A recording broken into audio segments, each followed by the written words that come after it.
All right, we are talking about connective tissue. Connective tissue is so much more than just connecting tissue, stuff that connects the various parts in the body in a mechanical sense. Connective tissue is an integrated electrical computerized system that brings the body together the way an operating system brings various programs together in your hard drive, in your computer. The connective tissue matrix is computerized. It's an information processor. The connective tissue is made up of something called liquid crystals. As we said yesterday, liquid crystals are a cross between solid and liquid matter. It's sort of an intermediate phase, partially liquid, partially solid, and liquid crystals have some really interesting properties. Liquid crystals blink on and off when electrical current is generated through them. That's how you have liquid crystal displays in your computer or LCDs, in your television sets, or in your alarm clocks. The same liquid crystalline material, liquid crystalline nature that makes your alarm clocks go light up or makes your computer screen light up is in your bones and in your connective tissue and in your blood vessels and throughout your body. And the same kind of properties are in the liquid crystals in your body, especially the properties vis-a-vis electrical current and electrical energy. Liquid crystals in the body store electrical energy. Liquid crystals in the body are responsible for the information storage capacity of your connective tissue. Over the course of time, this information storage capacity of connective tissue can account for some problems. It can account for things like back pain and joint pain. Over time, the connective tissue matrix becomes distorted, and this can be a result of trauma. It can be a result of poor posture. It can be a result of long-term chronic contractions that come from stress and emotional disturbances or mental disturbances. Nutritional deprivation can cause distortions in the connective tissue. Lack of oxygen can make matters worse. The depositing of poisons from the digestive system can make matters worse. Toxins that come in through the digestive system can deposit in connective tissue. All of this can conspire to make connective tissue distorted and cause connective tissue disruption in the connective tissue's ability to process energy. Liquid crystals in the connective tissue, the liquid crystal portion or the liquid crystal property of connective tissue allows it to remember things. Connective tissue has a memory.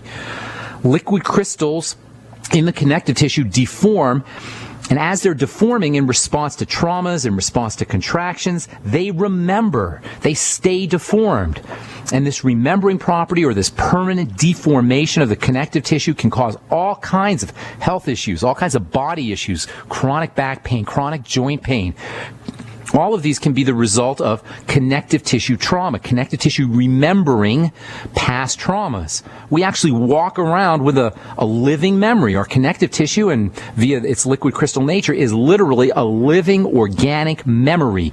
And so if we have pain in our lives, emotional pain, mental pain, physical pain, all of these can show up in the connective tissue, and the connective tissue will remember it, and we'll end up with chronic long-term pain that's associated with past traumas. There's all kinds of schools of body work and rolfing and massage therapy that focus on breaking connective tissue scars that have formed in the past, breaking connective tissue scars that we don't even know we have. This is called somatic therapy.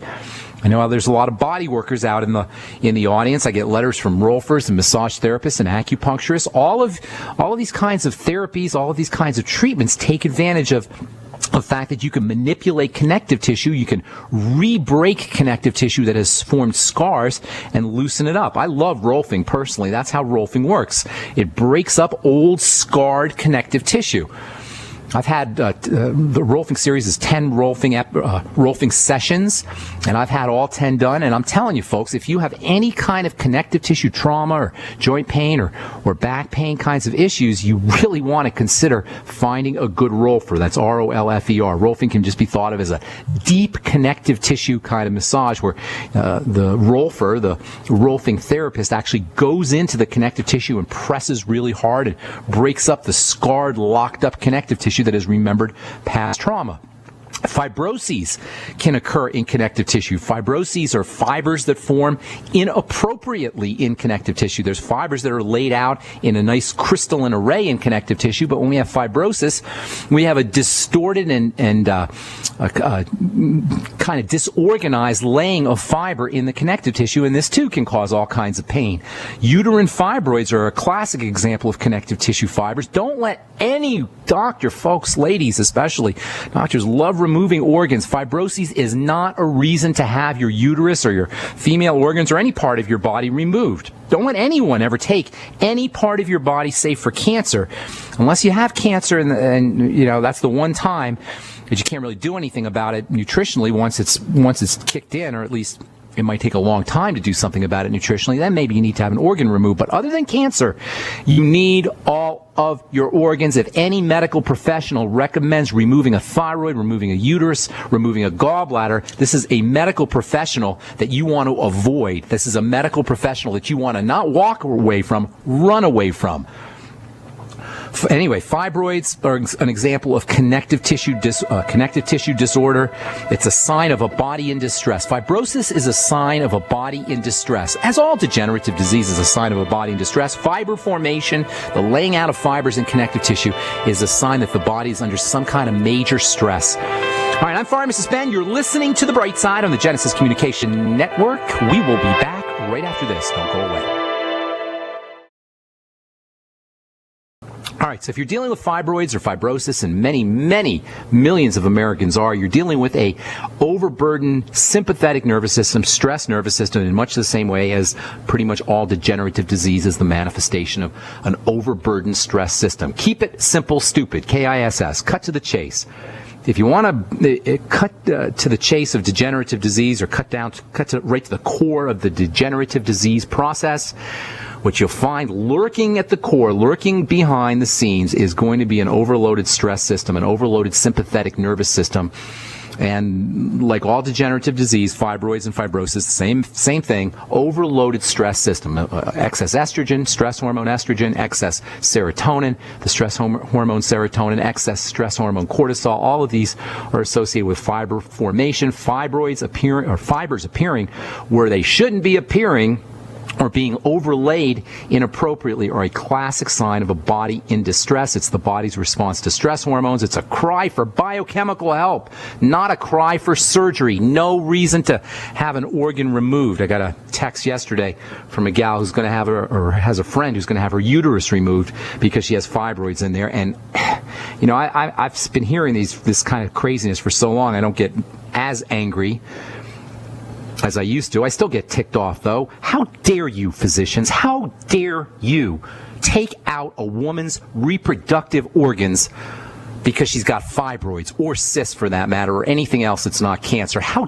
do you even live with yourself? If you're a surgeon or a doctor out there and you're cutting out female organs or any organs out of any body shy of cancer, how do you look at yourself in the mirror? How do you live with yourself? And then we have responsibility as well as patients. We have to take responsibility for ourselves. If you have fibroids, you have cysts, you have any kind of degeneration, it's not a reason to remove an organ. It's a reason to figure out what the heck's going on in your body. Arthritis, again, connective tissue problems, aches and pains, stiffness, these are all indicators of connective tissue problems.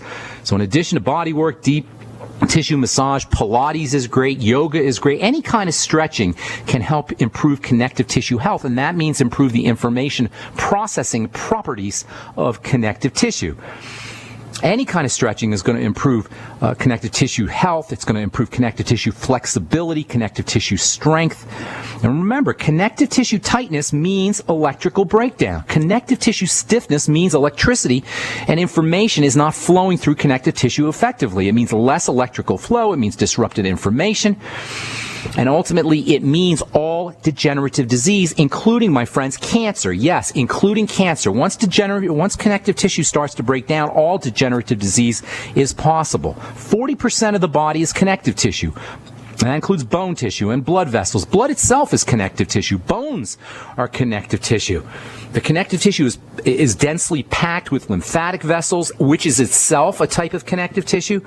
And so if you have connective tissue trauma or connective tissue defects, if you got nutritional deficiencies, you're not getting enough protein, you're not getting your amino acids, you got digestive problems, they're compromising the absorption of those amino acids, that means less lymphatic flow, that means even more nutrient and oxygen deprivation, that means even more accumulation of toxins, which makes connective tissue even less healthy, and this is where we get our downward vicious cycle. So what do? You make sure you're focusing on building connective tissue with nutrition. That means protein, protein, protein, protein. And you can do it if you're a vegan, you can do it if you're a vegetarian, using vegetable proteins. Hemp seed protein especially is effective, but it's much more difficult if you're a vegetarian or a vegan, because animal protein contains the bulk of amino acids, the concentrated amino acids that build connective tissue. Glucogel caps, you guys, if you have any connective tissue problems, and that doesn't mean just for arthritis. Everybody knows glucogel caps are for arthritis, but they're also for connective tissue in the circulatory system, so they can help protect you from an aneurysm or from a stroke. The glucogel caps help build connective tissue in the skin so they can keep your wrinkles at bay. They can help build connective tissue in the bone so they can keep your bone stronger. This is just one supplement, you guys. Just the glucogel caps. Just vitamin C. In fact, you can't make connective tissue with vitamin C. Vitamin C's got a lot of very important properties. A lot of functions in the body depend on vitamin C, but nothing is more important than the building of connective tissue when it comes to the functions and roles that vitamin C plays in the body. Amino acids like cysteine, lysine, proline, glycine. We're going to talk about these here, not today, probably get to them in the next couple of days. Vitamin E can have a protective effect on connective tissue. Everybody should be using 400 IU of vitamin E a day. Nothing underlines or underscores the importance of nutritional supplementation more than vitamin E. That's because you can't get vitamin E from foods, at least not good high doses of it. You got to supplement with vitamin E. The B complex, essential fatty acids, the Beyond Tangy Tangerine, all of these can have a wonderful, powerful effect on building connective tissue for all connective tissue health issues. And as far as the skin goes, please understand this, folks. Just because you see something on the surface of your body, a boil, a zit, a cyst, anything on the surface of your body, doesn't mean that you can correct it with a topical product.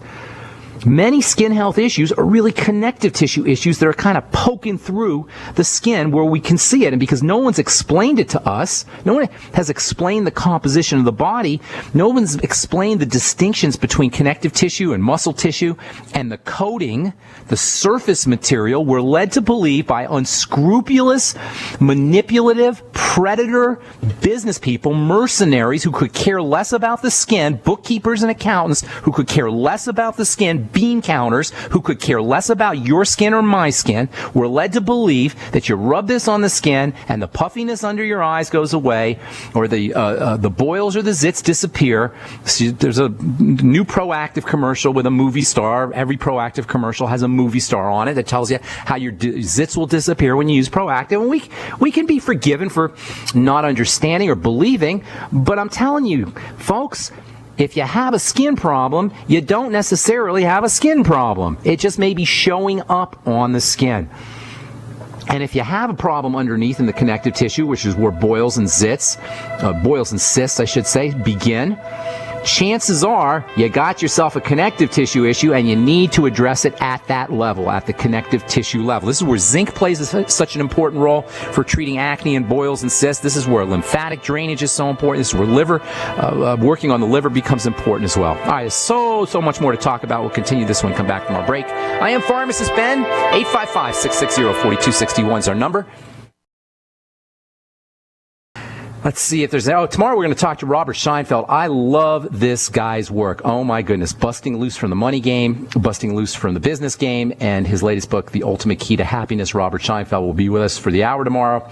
His latest book, The Ultimate Key to Happiness, How to Be Happy All the Time, no matter what's going on around you. Robert Scheinfeld's come up with something with a really interesting way of linking holographic theory to psychological behaviors to just day-to-day life. Really interesting stuff. I have him on my Kindle as well as all of his books in my library, and I refer to them numerous times a month, probably 2 or 3, 4, 5, 6 times a month. I go back to busting loose from the business game. Anyway, we'll be talking to Robert Scheinfeld tomorrow.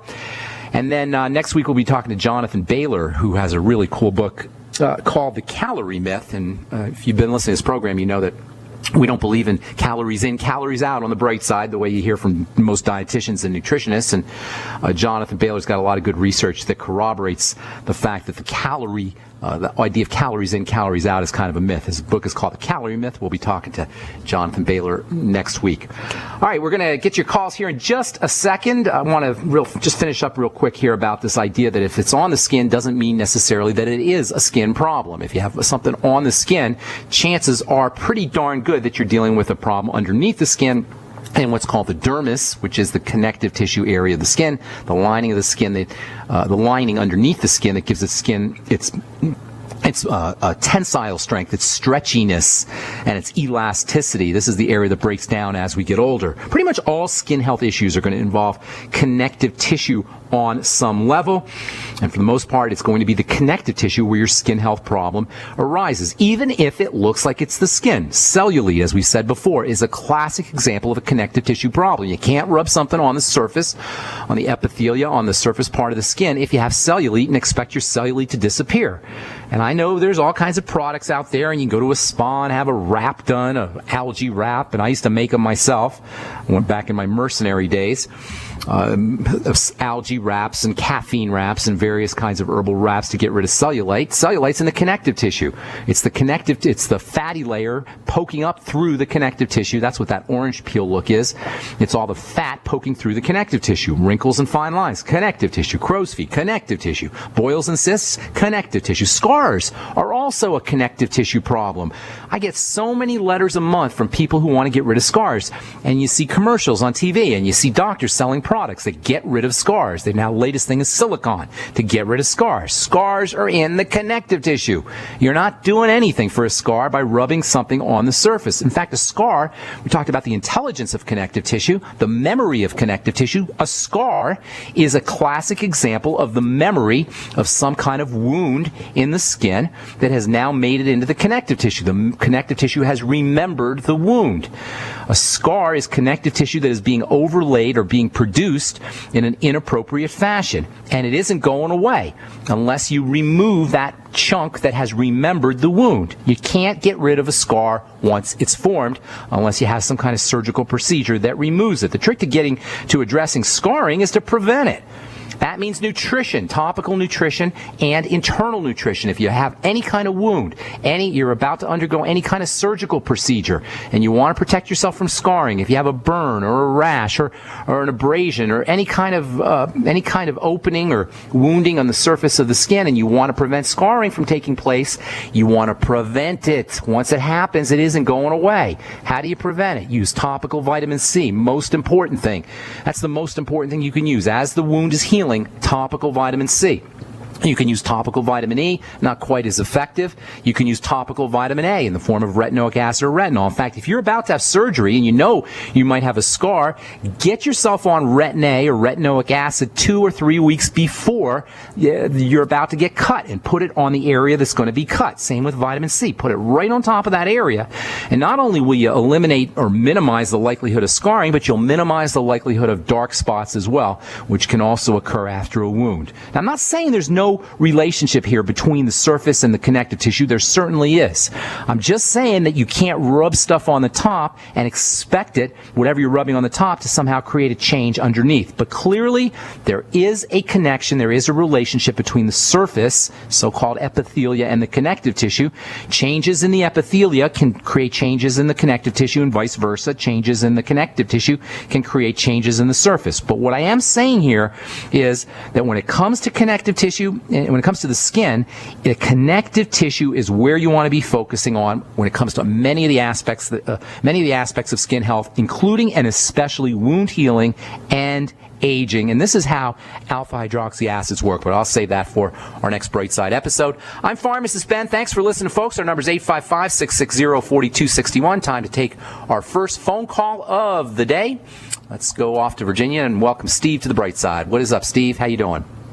Hello, nice to speak with you again. Our youngest son, he's 17, and he's had to deal with eczema years ago, and he's just about done a huge improvement over the years, and then we found out about the gluten issue, and we're trying to work with that, and of course other supplements, and he's got the dry skin remains, and Easy. I was wondering if there might be some other... Oh, yeah, there's tons of stuff. First, let me ask you a couple questions here. When you say you're trying to work with gluten, what do you mean by that? What I mean is once we became aware of that it's not good by way of the longevity teaching and such, we're not taking that. We're trying to make sure that he doesn't take in the gluten. Okay, well, here's the deal on gluten, and I'll get to your question about eczema. Eczema is, and this isn't just for you, Steve, because there are a lot of people out there listening who are addressing or dealing with eczema, not addressing it, but dealing with it. Eczema is super, super easy to treat. That's the first thing. Nobody ever has to have it. You can reverse it within a day. Start to reverse it. You can completely eliminate it and never have it again within a week. That's number one. Nobody has to have eczema. The fact that the skin cells turn over so rapidly, every 4 to 8 weeks you have new skin cells, tells you that within 4 to 8 weeks you can have your eczema completely gone, never to rear its ugly head again.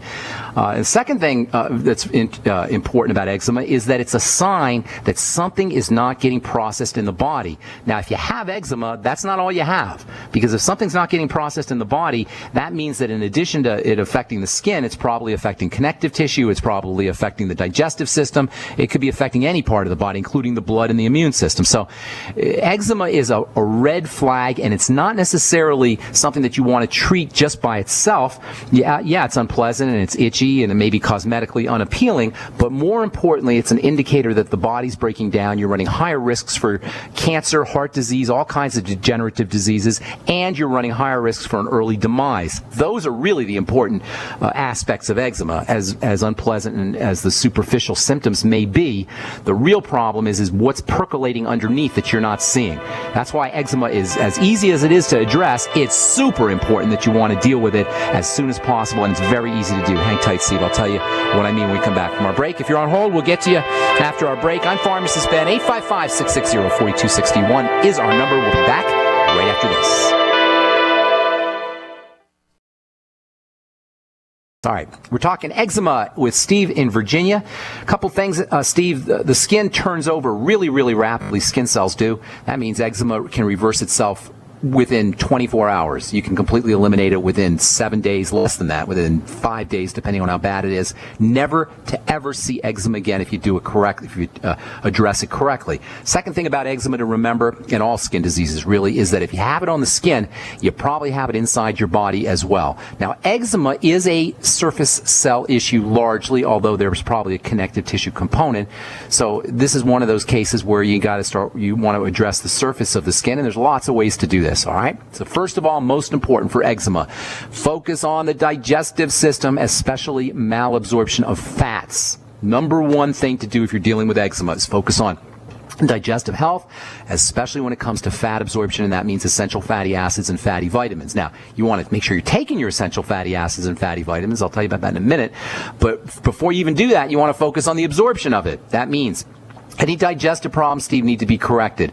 Probiotics, the Biolumin Nightly Essence, a must-have. 5 grams a day, a teaspoon a day of glutamine powder, that may help you.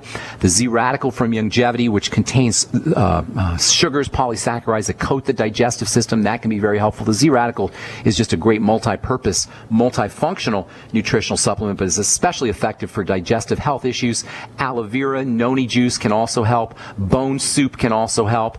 These all have a coating effect on the digestive system. They can support absorption of nutrients, and they can help reverse or heal any kind of defects or disruptions in the surface of the digestive lining of the digestive tract. Certainly staying away from problem foods is also important. Any foods that initiate heartburn or cause bowel movement problems, loose stools or diarrhea, constipation as well, all of those need to be avoided. So you're going to avoid problem foods. You're going to get yourself on the Biolumin Nightly Essence, 5 grams a day of glutamine, a nice coating product like the Z-Radical or perhaps noni or aloe juice, and then bone soup. All of these will have a nice soothing and healing effect on the digestive system. Of course, you're also going to be using the Mighty 90. That's just true for everything. You always want to make sure that you're getting the bare bones basics, and that's the Mighty 90.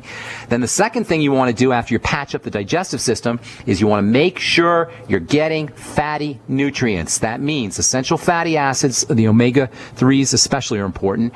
Use the Ultimate EFAs. I'd be doing 9 to 12 of those a day. Vitamin A is an absolute must-have, not just internally, but also topically for eczema. Internally, 20,000 international units a day. Topically, get yourself some retinol palmitate. It's spelled R-E-T-I-N-Y-L, retinol. Second word, palmitate, P-A-L-M-I-T-A-T-E. Get a cream or a serum that contains that and keep that on the skin. And then vitamin E, 400 international units a day, especially mixed vitamin E. And make sure you're getting some sun to get your vitamin D. If you want to supplement with vitamin D, it's not as good as the sunshine vitamin D, 5,000 international units a day if you're going to supplement with vitamin D. Although, as I say, it's nowhere near as effective as the kind of vitamin D that we get from the sun. And then make sure you're getting enough vitamin C for helping build skin tissue, building skin cells and protecting the skin.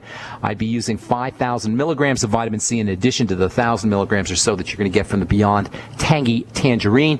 And then you can also use topical vitamin C. Make sure you're using it in its fatty form. Lipophilic is the technical way of saying that. Fatty vitamin C. Zinc oxide topically may help you. You can get zinc oxide at any drugstore. And then it's always a good idea to make sure that you're getting the entire B complex, but especially vitamin B3, which is niacin, and vitamin B5, which is pantothenic acid, both of which have a specific role to play when it comes to skin health. And if you're sipping on the BTT, your Beyond Tangy Tangerine, you'll get a full spectrum of the B complex, in addition to taking some extra niacin and some extra panto, vitamin B5. Well, probably a lot more you could do, but I'll tell you what, Steve, if you do what I just told you, or you have your son do what I just told you, his eczema will start to reverse right away within a week at the most, maybe a couple weeks, but probably 7 days max. Whatever patches he's got should begin to disappear, and if he does everything correctly, he never has to have eczema again. If that helps you, Steve. Oh, it does, and I was going to say, he, for the most part now, he's gotten to where he has the dry skin, so it seems that he's not absorbing his fats, or he's not getting them. So if his eczema is going, that means he's not dry skin, and that's not just true for Steve. It's true for everybody. Everybody out there listening. It's so ironic to me that we have so many millions and millions and millions and millions of Americans with dry skin. Probably close to 100 million or more Americans have dry skin. If I could see you guys out there listening on the radio, and I said how many people have dry skin, I guarantee you 90% of you would be raising your hands. Nobody should ever have dry skin, and the fact that it's so endemic, it's so common, is just a testimony to how unhealthy we are, how deficient we are in the basic nutrients, and how poorly we're absorbing said nutrients. Nobody should ever have dry skin. If you have dry skin, it has nothing to do with your moisturizer. In fact, the biggest canard, the sneakiest, most manipulative lie in all of skincare is that if you have dry skin, you need a moisturizer. As it turns out, your moisturizer will suppress your natural moisture factors and will make you need more moisturizer, which is why manufacturers of moisturizers tell you to use their products. Dry skin needs to be regarded as a deficiency in fats, either intake or malabsorption, and it falls right into line with eczema. So he may be on the right track if he doesn't have his eczema, but as long as he has that dry skin, Steve, he's looking at either fat malabsorption or not getting enough fats, of poor intake of fats and fatty vitamins. All right? Okay, well, thank you very much. Thank you, my friend. Thanks so much for calling. Appreciate it. Hope we helped you, Steve. All right, Hector, what's going on? Hector in Texas. Welcome to the bright side. Hello. My mom has congestive heart failure, diabetes, and thyroid disease, and I was wondering... Okay. She's got the big three. That's the big three. How old is she? She is 57. Okay, she's way too young for all that, so that's good news. That means that she has youth on her side. 57 is young, and that means she can start to reverse it. But she's going to have to change her life, Hector, because I can guarantee you she has been abusing her body for 57 years since she came out of the womb. Of course, she didn't do it herself when she came out of her womb.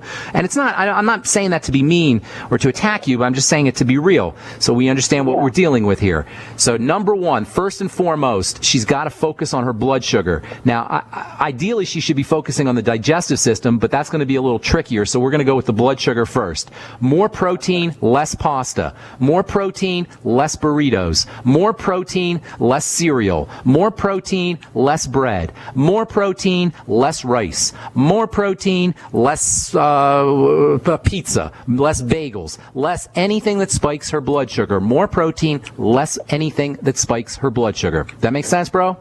Yes. Okay, that's the first thing. And it doesn't do us any good to say lay off the pasta, because our brain has wiring that won't let us do that. We're hardwired to crave pasta and bread and fruit juice and desserts. And there's manufacturers, predators, manipulators out there who will take advantage of this. So we got to withstand that, and you can't use willpower. You got to outsmart your brain. You got to hack into your brain, and you do that by getting more protein.